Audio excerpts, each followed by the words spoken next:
Daniel.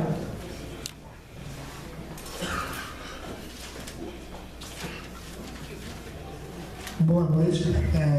Primeiro me apresentar, nem todo mundo me conhece.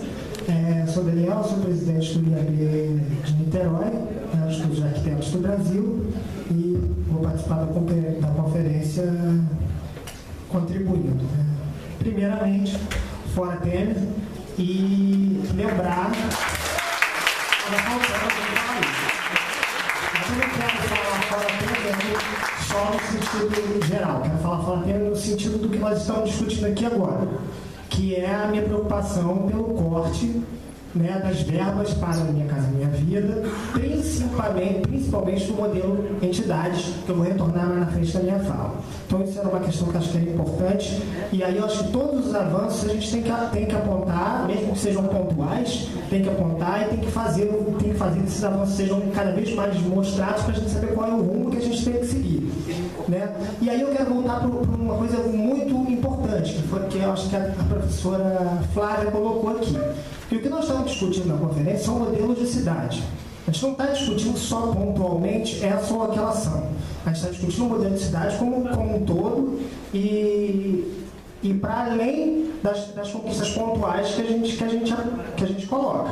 Então vamos a essa discussão. Acho que a professora Flávia coloca um elemento que eu acho que é fundamental, que é a construção das centralidades. Eu queria lembrar dois elementos, né, na construção dessas centralidades e de múltiplas classes.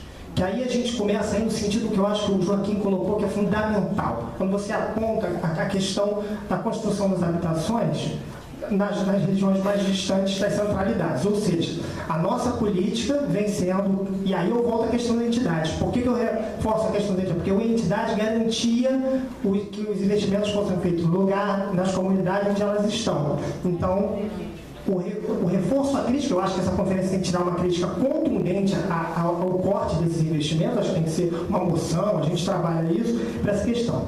E a outra questão é que todas as políticas que valorizam as áreas da cidade, sejam elas operações urbanas, naquela lista que você colocou, elas também geram desigualdades territoriais.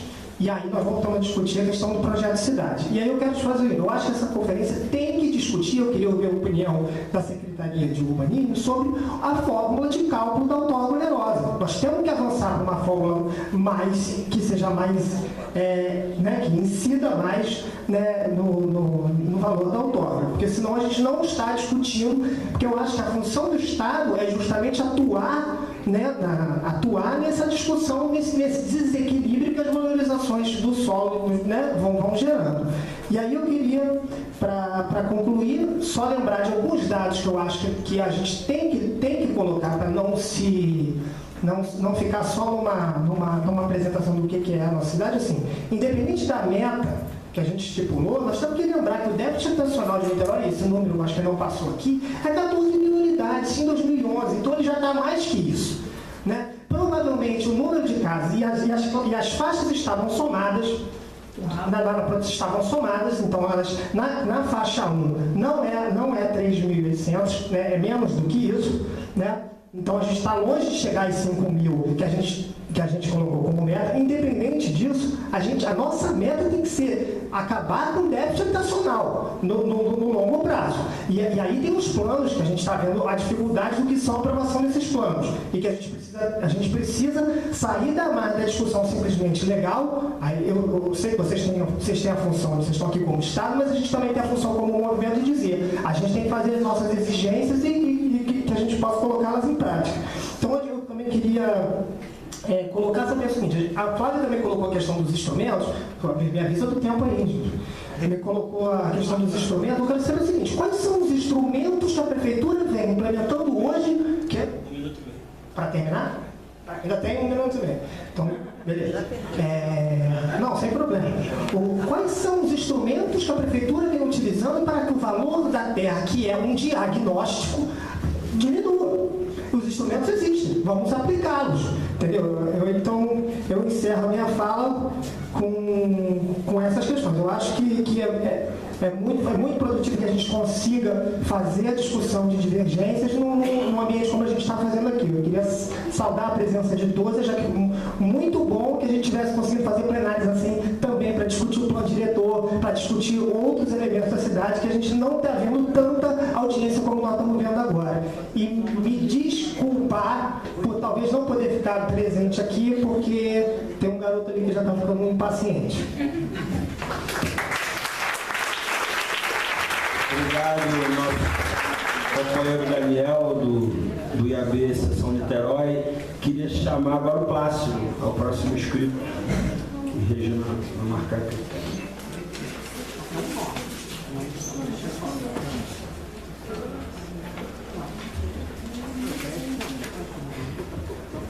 Boa noite a todos e a todas. Para mim é um maior prazer em falar em nome da federação. Fui ex-presidente da federação, tenho 3 mandatos na federação e trabalhamos, a época que eu fui presidente, o tempo todo com o pessoal da UF, né, NEPU, e a assistente social da UF também trabalhamos, tivemos um trabalho importante com a assistente social da UF. E quero parabenizar todos que estão participando deste encontro e dizer que a habitação popular, ela vai estar longe de atender a ansiedade da população, vai estar longe.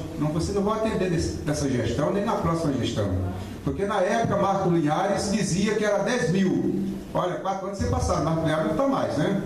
Pessoas que se cadastraram, eu fui levar pessoas para cadastrar na Secretaria de Habitação e até hoje não receberam a Minha Casa Minha Vida. Voltaram das casinhas que haviam sido danificadas. Eles voltaram para o mesmo lugar, estão no mesmo lugar. Lá no Cantagalo, onde eu moro, a rua João Teodoro da Silva, as pessoas que tiveram casa afetada naquele momento, estão todos morando nas mesmas casas, sem nenhuma correção. Eles podem ter o risco dessas casas, se é que é verdade o laudo que foi dado, essas casas desabarem a qualquer momento e as pessoas vão perder a vida debaixo delas. Então não vai ser nessa gestão, nem na próxima gestão que vai atender o déficit de habitação popular. E com relação à regulação fundiária, está o companheiro Luiz Carlos, que era diretor de imposto de terra na época que eu fui presidente da FANIT, nós tivemos um projeto audacioso na região de Pedrotiba de 5.500 famílias cadastradas, é isso, professoras? E essas 5.500 famílias não receberam o título de propriedade até hoje. Como foi dito, foi dado um título provisório em algumas famílias do Monã Pequeno, e essas famílias deixaram de pagar porque a quantia era pequena, eles pagavam idade de R$1 e poucos centavos, e eles deixaram de pagar porque o banco não queria nem receber. Eles deixaram de pagar. 255 famílias deixaram de pagar isso. Não resolveram a situação lá da regulação fundiária. Então, nossa luta é na habitação para pessoas, que nem o Joaquim colocou, a FANIT tem lutado em cima disso, de pessoas de baixa renda de 0 a 3 salários mínimos, que tenham realmente a sua condição de ter sua propriedade dignamente. Pague seus impostos, contribua com seus impostos. É necessário que eles tenham o seu direito e também tenham os seus deveres.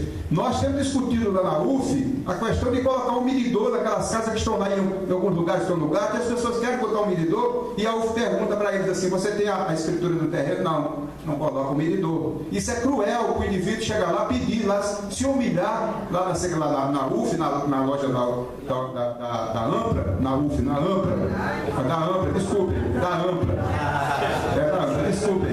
Isso é cruel, o indivíduo ser humilhado lá na porta e ele sair de lá como se fosse um ladrão. E que tem tanto ladrão lá no Congresso Nacional que não é mandado embora, não sai de lá, não é verdade? Aqueles são os ladrões privilegiados.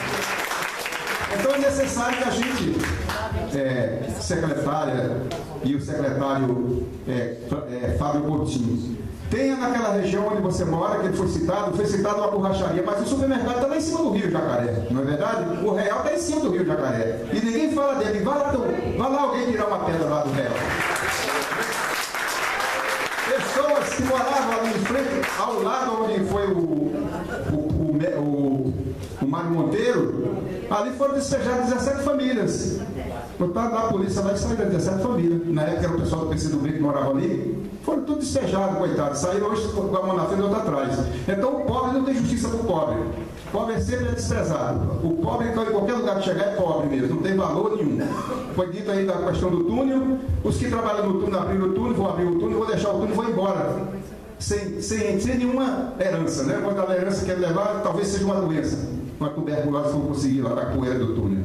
Então, minha gente, é importante que os movimentos sociais, Joaquim Jorge, a FANIT, se una a todos os movimentos sociais, que só somos grandes quando estiver unidos. Enquanto nós tiver um para lá, um para cá, e uma partículazinha para lá, outra para cá, nós somos sempre aquela partícula. Agora, no momento que a gente tiver unidade, a gente vai avançar em todas as questões. Todas as questões, não só social. Hoje nós vivemos uma crise na sociedade, no desemprego, na questão da saúde, na questão da educação. É os alunos hoje fechando as escolas para brigar por direito de estudar. Olha que dificuldade.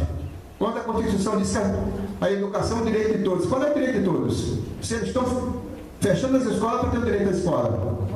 Então nós precisamos estar unidos para vencer, porque a batalha está só começando. Questões que nós ganhamos lá na Constituição de 88, nós estamos perdendo todas. A Constituição deu com o pé e tira com os três, com as mãos e os pés. Então precisamos mudar a nossa postura em relação a tudo isso que nós estamos vivendo hoje. Então quero aqui parabenizar mais uma vez por esta participação. Então, as pessoas estão com vontade de participar. E que nós tenhamos uma conferência de respeito, solidariedade, e que nós tenhamos no futuro prazer de ter participado dessa conferência. E eu tenho um grande orgulho de participar como Federação de Associação de Moradores, uma Associação de Moradores do Cantagalo, que é uma percussora, participou da UNAMP lá nos anos... Não foi nem em 80, foi em 79, viu, Joaquim Jorge? Em 79 que começou o movimento social pelos enguiçados, os ônibus. Outra coisa foi falada aqui, as calçadas nossas estão uma coisa feia, não tá? Hoje, eu costumo andar a pés. Hoje eu vim da Praça Getúlio Vargas, Miguel de Frias, peguei ali a Marquês de Paraná. Marquês de Paraná, Amaral Peixoto e cheguei aqui. Precisa de algum lugar ser sinal para as pessoas passarem. Por exemplo, aqui em frente ali à Secretaria de Esporte, precisa de um sinal ali, não tem. A Pestalozzi, quem leva filho da Pestalozzi, eu já falei com a secretária lá no PUD de Pedotiva. A Pestalozzi atende as pessoas com deficiência de andar. Qualquer tipo de deficiência está lá indo para a Pestalozzi. Não tem um sinal para aquelas pessoas saltam de um ou do lado ou do outro para atravessar aquilo ali. Quando tiver um acidente de repercussão, aí a pessoa já perdeu a vida, correto? Então é necessário que a gente trabalhe em cima disso aí. Eu estou aqui para colaborar. Aonde for necessário eu ir. Se vocês precisarem de mim, pode contar comigo. Eu ando muito a pé na cidade. Eu não ando de ônibus de carro. Eu ando mais a pé do que de ônibus de carro. Graças a Deus tenho condições de andar. Obrigado. Obrigado, Plácido. Próximo inscrito é o Lucas. Bom, boa noite a todos, boa noite a banda. Me chamo Lucas, eu sou representante da Associação dos Geógrafos Brasileiros, na seção local Niterói, e queria iniciar fazendo um coro Plácido, que ele acabou de dizer, só para poder lembrar, né, que há poucos dias atrás foi autorizada que se voltasse a tocar a obra do hotel ali na encosta em São Francisco. Eu acho que isso por si só já é emblemático de tudo que você colocou, Plácido. Mas principalmente fazer coro e um apelo ao que Daniel colocou aqui. Quando a gente fala de um conceito de cidades e a gente pensa no município de Niterói, fundamentalmente a gente está pensando num plano no mínimo médio e longo prazo, certo? Pensar e analisar a conjuntura é fundamental para isso. E isso, esse espaço até agora não está conseguindo dar conta. A gente precisa dar conta disso. É uma realidade. Nos últimos anos, a política de habitação nos vários municípios do Brasil foi norteada através da política dos parques, o que trouxe um avanço absurdo do ponto de vista da resolução do problema de habitação, mas que não é um problema em princípio, que é a dependência a recursos federais nas iniciativas dos municípios em relação à habitação. Isso é uma realidade, e uma realidade agora mais grave porque esse recurso acabou, esse recurso está sendo desmontado. E a questão é, como o Niterói planeja sua política de habitação, como pensamos a habitação a partir de agora, do ponto de vista de pensar a centralidade, não uma habitação que seja estritamente numa lógica de remoção e realocação. Se a política de habitação, por um lado, nos municípios do Brasil, foram bastante associados ao longo da história com a ideia de construção, eu acho que é preciso lembrar na história do nosso município que Niterói foi responsável por algumas mudanças paradigmáticas. E eu estou falando aqui dos médicos de família, que possivelmente o Gustavo conhece bem. Niterói teve a ousadia de, em meio a um sistema de saúde que não conseguia bancar, numa rede de saúde, inovar, descentralizando os sistemas de saúde e atuando com uma parceria concreta, objetiva, de fato, que opera na realidade do cotidiano daquelas pessoas que mais necessitam. Então, se hoje a gente vê uma conjuntura de crise desse modelo de financiamento de grandes construções, eu eu gostaria de propor e aprofundar o diálogo que o Gustavo colocou sobre a necessidade da gente tomar um ato de ousadia e colocar como prioridade da habitação de Niterói a melhoria habitacional e assistência técnica para a melhoria habitacional. Isso é fundamental, e não só fundamental, existem exemplos na cidade premiados em vários lugares do mundo, em prêmios consecutivos, por exemplo, em Londres, como foi citado por Soluções Urbanas. Mas mais do que montar um espaço de assistência técnica com um comitê ou um executivo, mudar a lógica do que entendemos por assistência técnica. Uma das grandes questões que fomos aprendendo ao longo dessas experiências por Niterói é que a grande questão da melhoria habitacional estava na capacitação, descentralização e uma ideia básica: melhoria habitacional. Quem pauta, quem parte a demanda de melhoria é quem habita. A questão fundamental é essa: quem habita. Quem habita sabe das suas demandas. Quem habita tem capacidade, mas não tem condições técnicas ou objetivas de poder fazer essa articulação, essa transformação. Então é fundamental que, se temos programas como projetos como o da Soluções Urbanas, que pauta o arquiteto de família, muito mais do que a articulação com o CAL. É fundamental a articulação com o CAL, não fazemos nada sem isso, mas isso é insuficiente. É preciso programas de microcrédito que deem qualidade e condições objetivas para a intervenção desses próprios moradores. É preciso articulação com a família, para que a família possa articular. É preciso criação de pessoal qualificado para capacitação técnica. Se o fundo de habitação hoje é escasso e cada vez se escasseia mais, ora, temos duas opções. Ou a gente começa a adotar medidas para fazer esse fundo crescer, ou a gente pode fazer uma nova operação, operar uma mudança de paradigma, que é partir das próprias comunidades, com as saídas das próprias comunidades, para começar a construir um projeto de habitação para Niterói, que corresponda às necessidades daquelas próprias comunidades. Aí sim as centralidades são recriadas. As centralidades são recriadas porque os vínculos são mantidos, não são mantidos como fortalecidos. E a partir daí, todo o avanço da gentrificação, que a gente tanto fala na academia, pode ser barrado, porque a própria comunidade fica. E ela fica porque ela tem condições de ficar, porque ela constrói o próprio destino. Isso é fundamental, que a partir desse momento, o Conselho Municipal de Cidades, a partir da conferência, a gente tome como prioridade na pauta municipal a questão da assistência e da melhoria habitacional. Obrigado, Lucas. O próximo inscrito é o Sidney. Enquanto o Sidney se aproxima, eu quero dizer que a gente está com a Fernanda abrindo o próximo bloco. Eu vou propor que esse próximo bloco seja o último em face do horário que nós pactuamos para encerrar a pré-conferência. A gente volta depois do Sidney, vai para o último bloco e considerações finais. Pode ser, plenário? Obrigado. Vamos lá, Sidney. Boa noite a todos. Meu nome é Sidney, eu estou presidente da Preserve, que é uma associação de preservação ambiental. E, visto que estamos aqui para pensar em Niterói, eu acho importante considerar que quase 20% do nosso território é ocupado pela Serra da Tiririca. E se acharmos que Serra da Tiririca é problema do INEA, estamos enganados. O INEA não tem estrutura financeira nem operacional para cuidar de tudo isso. E vários pontos da serra estão sendo invadidos. Então tem muita área de invasão. Então só estou querendo colocar isso aqui para pensarmos também nesse aspecto, que é de suma importância. Obrigado a todos. Obrigado, Sidney. Vamos abrir agora para as considerações da mesa. Vamos inverter, começar pela professora Flávia, pode ser? Interromper as anotações. Não, na verdade, eu acho que não tem uma questão efetivamente direcionada. Eu acho que o Lucas tocou bem na questão da assistência técnica. Eu acho muito interessante que a gente vislumbre um projeto mesmo de potencialização dos saberes que estão postos na comunidade. E talvez, do ponto de vista, não uma assistência, mas a gente tem assessorias também trabalhando, costurando, que algumas questões elas são da unidade da habitação, mas elas são gerais também, e elas podem ter um desenho, assim, é um diálogo que passa pelo desenho urbano também. Então, desse ponto de vista, eu acho a assistência interessante, acho que a gente deve compor assistência com assessoria, assim, ela tem olhares que são mais costurados, né? Trabalhar agentes de uma maneira costurada. Então, acho potente, acho que a gente tem que evoluir, tem que ir conversando até chegar num ponto interessante disso. O fundo, sim, os fundos tendem a ser um problema, mas a gente também tem que batalhar para fortalecer esses fundos. Também não pode desistir deles, tem que continuar nesse ponto, sim. Obrigada. Obrigado. Fábio, agora ou Regina, alguém da habitação vai falar? Eu quero falar sobre melhoria. Então tá bom. Vamos lá. Fala. Então eu vou falar rápido. Então pega o microfone aqui.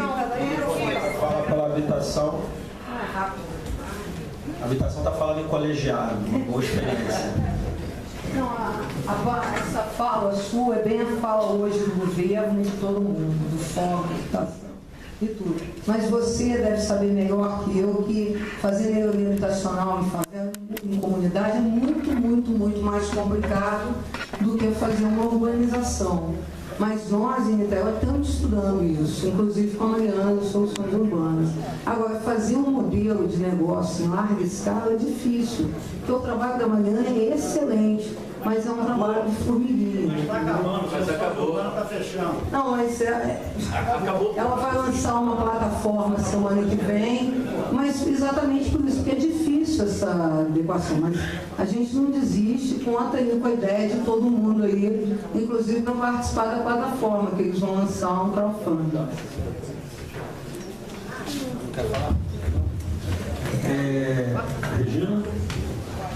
Cadê o micro? Isso aqui? Não, eu queria também falar um pouquinho sobre assistência técnica. Eu achei interessante você falar assistência e assessoria. Achei. Eu concordo com você, Andréia. Quer dizer, você promover um programa maciço de melhoria habitacional, quer dizer, da unidade habitacional em assentamentos, que tem esgoto, de água, sem tratar disso antes, é um perigo. Tendo a acreditar, depois de 30 anos andando por essas áreas, que se não tivermos muito cuidado, o que a gente vai fazer é consolidar problemas sérios que as áreas já têm. Então a gente tem que buscar um caminho que a gente possa fazer conjugado. Então, fazer a urbanização, regularização fundiária e a melhoria habitacional.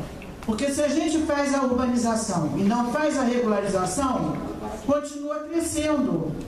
Porque cada um não tem o seu pedaço. Quer dizer, tem e não tem, né? Quer dizer, porque você vai mudar também a lógica da ocupação do solo naquele momento.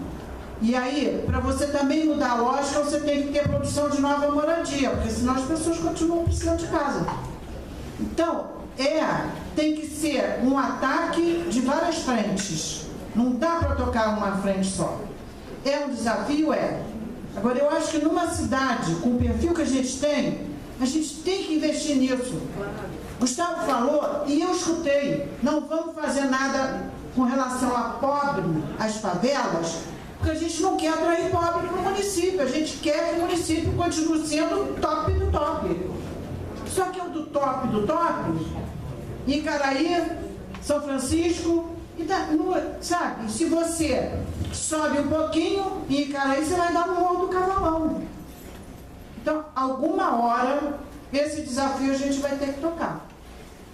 E aí, eu acho que uma pergunta que a Flávia deixou assim, afinal de contas, que cidade a gente quer? Porque que cidade a gente quer vai ter como resposta prioridade de investimento. E é isso que a gente está querendo. A gente levanta essa bandeira há muito tempo e vai continuar levantando. Eu acho que Niterói tem que levantar como prioridade de investimento a habitação de interesse social. Tem que pensar no seu trabalhador que ganha pouco.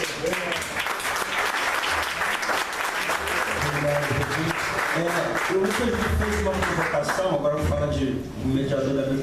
Foi muito legal você fazer essa fala da presença do médico de família, que é uma experiência que muito nos orgulha, e eu inverto a lógica do trabalhador do SUS falando para os trabalhadores do desenvolvimento urbano. Por quê? O plano diretor nos ensinou a dividir a cidade em 5 regiões de planejamento. Mas quem melhor se apropriou da divisão da cidade em regiões de planejamento foram as políticas públicas de saúde, educação e assistência social. porque passaram a pensar essa cidade de forma regionalizada, com as diferenças existentes em cada território, as diferenças de código, de linguagem. Paulo Eduardo é de Charitas, eu sou do Barreto. O nosso jeito até de falar nas nossas quarteirões é diferente. Eu não falo que estudei de chifre, não, eu falo que é a vida real.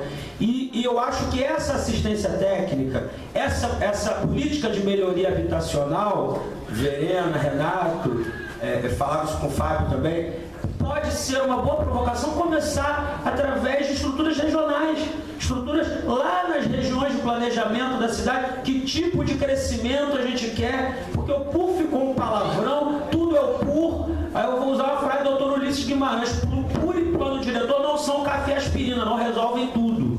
Não é? Tem mediações possíveis. O SUS, você mesmo disse, o SUS não resolvia nada na década de 90 porque não tinha recurso garantido. E nós fomos buscar um modelo em Cuba, nós, gerações anteriores à nossa, nessa cidade, e mostramos para o Brasil que era possível fazer atenção básica. Então eu acho que é possível fazer um programa de melhoria habitacional, ações de melhoria habitacional que não gentrifiquem, que não expulsem o niteroiense. E aí eu emendo na provocação de Daniel. Daniel, a gente começou a fazer política habitacional removendo pessoas, porque hoje a gente fazia isso, essas pessoas morriam. Essa é a questão. Niterói foi forçada a fazer a sua política de habitação pelos acontecimentos naturais, nem tão naturais assim, sabemos todos nós. Mas pelo menos graças a isso estamos aqui com uma caminhada de 10 anos, mais ou menos, em política habitacional. Porque era uma inexistência nessa cidade, né? E eu acho que realmente, quando você zerar, e estamos perto, quando a gente olha, eu falei do BI, falei emocionado, porque é emocionante mesmo, a gente até hoje não acredita como conseguimos tirar todas aquelas pessoas de lá de uma maneira pacificada e tranquila, porque as relações são múltiplas ali dentro. Nós vamos zerar esse estoque por outro de pessoas passíveis de remoção por contingência de risco.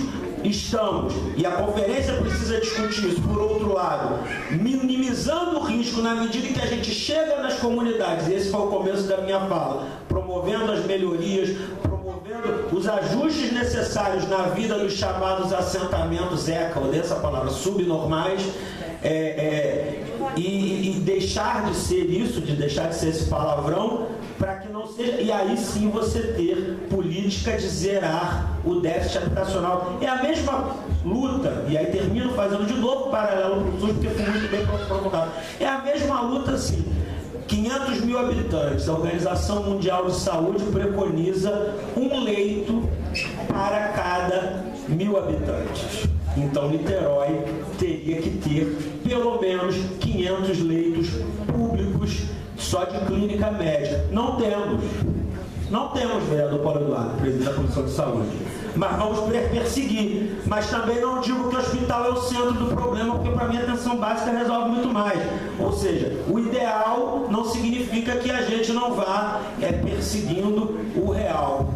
Então eu acho que é um bom debate. E termino dizendo o último desafio que eu entendo para essa conferência também. Ser a conferência do FUAB sem Minha Casa Minha Vida. Ser a conferência da política habitacional de desenvolvimento urbano e de mobilidade sem plano de aceleração do crescimento. Porque essa é a realidade que a conjuntura nos impõe. Não falo mais que isso porque eu estou subsecretário executivo, mas as pessoas conhecem a minha opinião. Vamos abrir o segundo bloco. E aí está a Fernanda inscrita, tem 3 aqui inscrições em aberto. Na fala da Fernanda, quem quiser se inscreve para a gente encerrar a participação da plenária nessa primeira pré-conferência.